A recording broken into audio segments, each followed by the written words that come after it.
Hello friends, मैं हूं अजीज शेख। आप देख रहे हैं मूवी स्टॉक चैनल, जिस पर आज मैं बात करने वाला हूं डीसी और मार्वल के अलावा ड्वेन जॉनसन, स्टीवन स्पीलबर्ग और फ्राइडे द 13 के अपडेट के बारे में। यानी कि बताने के लिए बहुत कुछ है, इसलिए सीधे आपके टाइम को बिल्कुल भी ना वेस्ट करते हुए चलिए उन सारी की सारी डिटेल्स पर ही बात करते हैं। जिससे पहले बनेगी मेरी एक छोटी सी रिक्वेस्ट, जो की है चैनल को सब्सक्राइब, वीडियो को लाइक और शेयर करने की।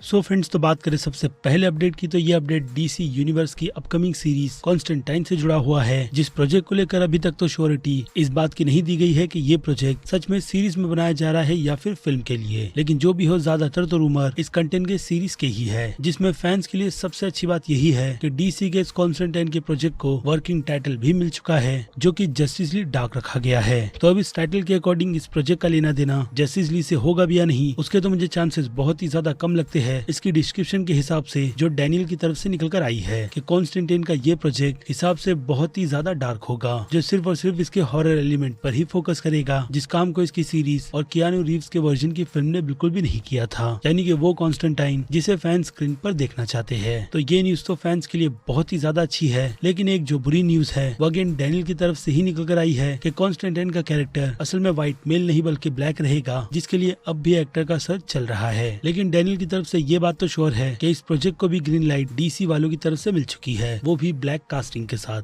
और अब डीसी के यूनिवर्स के अपकमिंग फिल्म बैटगर्ल के कुछ अपडेट की बात करें, सबसे पहले आ जाते हैं कमिश्नर गॉर्डन के कैरेक्टर पर, जिसे लेकर खुद जेके सिमंस ने ही ये अपडेट दिया है कि इस बार इस फिल्म में कमिश्नर गॉर्डन के कैरेक्टर का रोल अच्छा खासा रहेगा, ताकि ऑब्वियसली इस कैरेक्टर को डेवलप किया जा सके, जिसे इसके पहले डीसी के यूनिवर्स में इतना बिल्कुल भी एक्सप्लोर नहीं किया गया है। और ये चीज उन्हें भी बहुत ज्यादा पसंद आई है, इसलिए वो इस रोल को करने के लिए फिर से राजी हुए, जिसे लेकर अब भी सस्पेंस तो बना ही हुआ है कि जैक स्नाइडर के वर्जन का कमिश्नर गॉर्डन माइकल कीटन के बैटमैन के साथ में कर क्या रहा है, वो भी खास करके उसकी जवानी के दिनों में, जो चीज फिलहाल तो बिल्कुल इम्पॉसिबल है। लेकिन फिर भी अब मल्टीवर्स के चलते ये सारी की सारी चीजें पॉसिबल हो सकती है, अगर इस फिल्म में भी वैसा कुछ किया जा रहा है तो ही। लेकिन अगर देखा जाए तो रूमर के तौर पर ये फिल्म फ्लैश के बाद की रिलीज में थी, जिसमें अब रूमर तो ये कंफर्म करती ही है कि ये फिल्म इस साल बिल्कुल भी रिलीज नहीं होगी, क्योंकि वो चीज बिल्कुल भी पॉसिबल नहीं है। और हिंट की बात करें तो हिंट में ये फिल्म नेक्स्ट ईयर शायद द फ्लैश फिल्म से पहले रिलीज हो जाए। अब ऐसा क्यों होगा उसका पता तो आने वाले दिनों में ही चलेगा, क्योंकि रूमर इन्हीं चीजों को लेकर बहुत ज्यादा स्ट्रॉन्ग है। बाकी ये बदलेगी उस पर भी मेरी श्योरिटी बिल्कुल भी नहीं। और फिर इससे हटकर रॉबिन या फिर कह लो नाइटविंग पर आए, जो कैरेक्टर हमें काफी स्ट्रॉन्ग रूमर के अकॉर्डिंग इस फिल्म में देखने मिलने वाला है। तो अभी रिसेंटली डैरेन ओब्रायन से भी इंटरव्यू में कई बार पूछा गया है कि क्या वो इस रोल को सच में डीसीईयू में प्ले कर भी रहे हैं या नहीं, जिस पर फिलहाल तो इंटरव्यू में उनकी कंफर्मेशन अभी के लिए तो श्योरिटी ना में ही है, इसी बात के साथ कि उन्हें स्टूडियो की तरफ से बिल्कुल भी कॉल नहीं किया गया है इस कैरेक्टर के रोल के लिए। लेकिन हु नोस कि वो एंड्रू गारफील्ड की ही तरह झूठ बोल रहे हो, क्योंकि माइकल कीटन का बैटमैन इस फिल्म में फ्लैशबैक के सीन में तो दिखाया जाएगा ही, जिस हिसाब से अगर देखा जाए तो उस बैटमैन के यूनिवर्स में रॉबिन के साथ साथ नाइटविंग भी होना चाहिए, जो कि अगेन उन सभी रूमर्स को स्ट्रॉन्ग ही कर रहा है। बाकी अब आ जाए इस फिल्म के विलन पर, तो ब्रैंडन फ्रेशर के कैरेक्टर का लुक जो फायरफ्लाई का है वो सेट पर ही ऑफिशियली रिवील हो गया है, जो पूरी तरीके से कॉमिक बुक से एक्वायर तो नहीं, लेकिन उसी की इंस्पिरेशन लेकर बनाया गया है, जिसका पे ऑफ तो हमें फिल्म में ही देखने मिलेगा कि असल में सूट को फिल्म में किस तरीके से वीएफएक्स की मदद से फैंस के लिए सर्व किया जाता है, क्योंकि सेट और फिल्मों में जमीन आसमान का फर्क होता है, जिसमें मुझे लगता है ये सूट फिलहाल तो ठीक ही लग रहा है। और फिल्म में सिर्फ यही एक विलन रहेगा, ये बात भी अब IMDb की लिस्ट के अकॉर्डिंग सच नहीं लगती, बल्कि उनकी कास्टिंग की लिस्ट के हिसाब से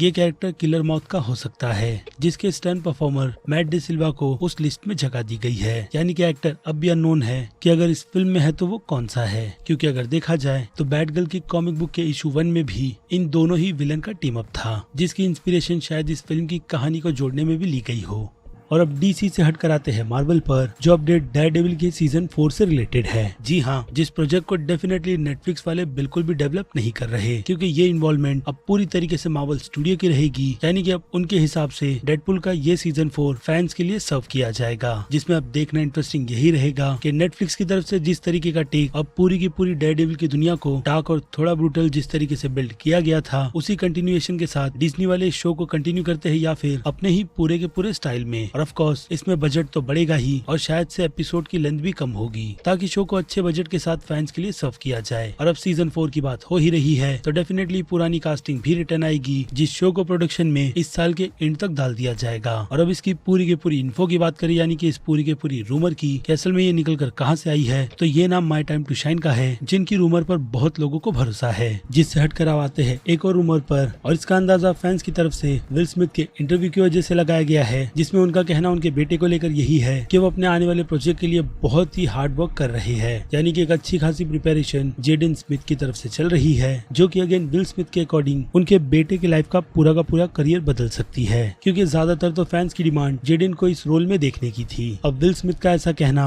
और फैंस का अंदाजा न लगाना ये तो बिल्कुल भी पॉसिबल नहीं है और ऐसे में कूदते हैं सीधे मार्वल फैंस जिन्होंने इस लिंक को माइल मोरेलिस के कैरेक्टर से जाकर जोड़ दिया है। जी हाँ, और आपको पता ही होगा कि जेडन स्मिथ को फैंस इसी रोल में ज्यादातर तो देखना चाहते हैं और इसी कारण से ये रूमर बहुत ही ज्यादा आग की तरह फैला हुआ है। और फिर क्या कई सारे अननोन सोर्स इस बात की कहीं ना कहीं कंफर्मेशन भी कर रहे हैं। जो कितनी ज्यादा सच निकलती है टॉम क्रूज के आयरन मैन की तरह उसका पता तो हमें आने वाले दिनों में ही चलेगा। और अब डीसी मार्वल से हटकर आ जाए सीधे हॉरर के यूनिवर्स की आइकॉनिक फिल्म फ्राइडे द 13 पर। तो इस फिल्म की फ्रेंचाइजी को लेकर किस तरीके की प्रॉब्लम चल रही है वो डिटेल मैंने आपको ऑलरेडी एक्सप्लेन कर रखी है कि इस सीरीज के असली क्रिएटर विक्टर मिलर स्टूडियो पर केस कर बैठे हैं कि ये कहानी उनकी है जिसका शेयर स्टूडियो उनके साथ बिल्कुल भी शेयर नहीं करता और इसी कारण से 2009 के बाद हमें इसका कोई भी यूनिवर्स आगे बढ़ता हुआ नजर भी नहीं आया। जबकि अगर देखा जाए तो इतने साल के गैप में इसकी 2-3 फिल्में तो और आ जानी चाहिए थी, लेकिन अब यूएस के कोर्ट की तरफ से एक ऐसा डिसीजन निकल कर आया है जिसने दोनों के दोनों क्रिएटर्स यानी कि स्टूडियो और विक्टर मिलर तक को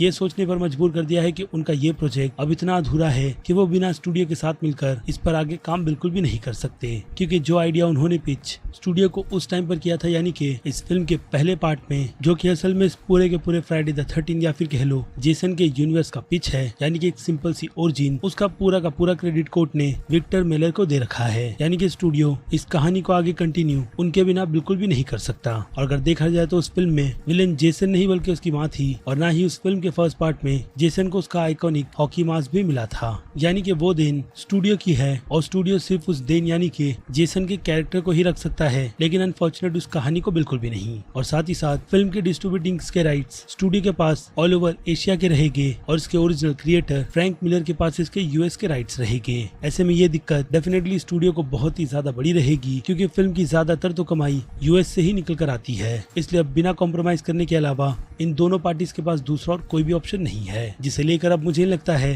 कि ये लोग इस केस को और आगे बढ़ाएंगे। इसलिए अब मुझे लगता है वो भी काफी श्योरिटी के साथ कि शायद से इस साल के एंड तक इस कैरेक्टर को भी एक ना एक फिल्म जरूर मिल जाएगी। हु नोज, वो भी ब्लम हाउस के अंडर, क्योंकि जेसन ब्लम जेसन के साथ साथ फ्रेडी के पीछे हाथ धोकर पड़े हुए हैं, क्योंकि इन दोनों को लेकर यूनिवर्स किस तरीके का रहना चाहिए उसकी भी प्रिपरेशन उन्होंने पूरी तरीके से कर रखी है। बस वो वेट कर रहे हैं क्रिएटर्स की तरफ से ग्रीन लाइट का, जो कि फिलहाल तो उन्हें अब तक नहीं मिली है। उसके बाद आ जाते हैं ड्वेन जॉनसन की गई स्टेटमेंट पर, जो कि उन्होंने इस साल की शुरुआत में दी थी फैंस को यही टीज करते हुए कि वो एक गेम के एडेप्टेशन के प्रोजेक्ट पर काम कर रहे हैं जिसका वो कई साल से पार्ट बनना चाहते थे, लेकिन गेम का फिलहाल तो उन्होंने नाम नहीं लिया है। बस यही हिंट दिया है कि उस गेम को उन्होंने अपने दिल के करीब रखकर खेला भी है, यानी कि उन्हें उस गेम के यूनिवर्स का अच्छा खासा पता है। और फिर क्या यहाँ पर भी फैंस ने कई सारे अंदाजे लगाए हैं कि वो प्रोजेक्ट कौन सा हो सकता है, जिनमें सबसे पहला नाम तो फोर्टनाइट का ही निकल कर आया है। उसके बाद दूसरा गेयर्स ऑफ वॉर का, जिस यूनिवर्स में ड्वेन जॉनसन बिल्कुल परफेक्ट फिट होते हैं। इसके अलावा कॉल ऑफ ड्यूटी जैसे बड़े गेम का भी नाम है। जिसके बाद फैंस की कास्टिंग पर आते हैं, यानी कि गॉड ऑफ वॉर पर, क्योंकि रिसेंटली अमेजोन वालों की तरफ से इसकी लाइव एडेप्टेशन की सीरीज की अनाउंसमेंट कर दी गई है। और यही नहीं, ड्वेन जॉनसन क्रिस इवान के साथ मिलकर अमेजोन प्राइम के लिए एक एक्शन कॉमेडी फिल्म भी बना रहे हैं, यानी कि क्रिसमस फिल्म, जिसका टाइटल रेड वन है। तो हो सकता है कि ये कहीं ना कहीं एक दूसरे से लिंक्ड हो, लेकिन प्रॉब्लम यहाँ पर निकल कर आती है कि ड्वेन जॉनसन का वो प्रोजेक्ट एक्चुअल में मूवी का है और गॉड ऑफ वॉर की सीरीज की अनाउंसमेंट हुई है। तो फिर क्या ड्वेन जॉनसन के कोर्ट की तरह इस साल के खत्म होने का वेट करते हैं, जिससे पहले ही उनके इस प्रोजेक्ट की अनाउंसमेंट कर दी जाएगी। और अब आखिरी अपडेट की बात करें तो ये अपडेट स्टीवन स्पीलबर्ग की कंपनी एवलिन की पार्टनरशिप से जुड़ी हुई है, जो कि उन्होंने नेटफ्लिक्स के साथ मिलकर कर ली है। इट मींस कि अब उनकी कंपनी ज्यादातर तो कंटेंट सिर्फ और सिर्फ नेटफ्लिक्स के लिए ही बनाएगी, जो कि मेरे हिसाब से ठीक भी है, क्योंकि उनके नाम से भी जो कंटेंट निकल कर आया था वेस्ट साइड स्टोरी जैसा, उसने बॉक्स ऑफिस पर कुछ खास कमाल नहीं दिखाया है। ऐसे में टीम अप मेरे हिसाब से बिल्कुल बेस्ट है, जिस बारे में अब आपकी राय मुझे कमेंट में चाहिए इन सभी की सभी फिल्मों और सीरीज की अपडेट को लेकर, क्योंकि अब वक्त है वीडियो को यहीं पर खत्म करने का। मैं हूँ अजीज शेख, आप देख रहे थे मूवी स्टॉक चैनल, जिसे अगर आपने अभी तक सब्सक्राइब नहीं किया है तो सब्सक्राइब कर लीजिए और बगल में बने हुए इस बेल आइकन के साथ साथ नोटिफिकेशन को भी ऑल पर क्लिक कर दीजिएगा। बाकी अब मैं मिलता हूँ जल्दी आपसे दूसरी किसी वीडियो में किसी और फिल्म या फिर किसी और सीरीज के टॉपिक पर बात करते हुए। तब तक के लिए आप मेरे चैनल के बाकी दूसरे वीडियोस को भी एंजॉय कीजिए। Till then bye.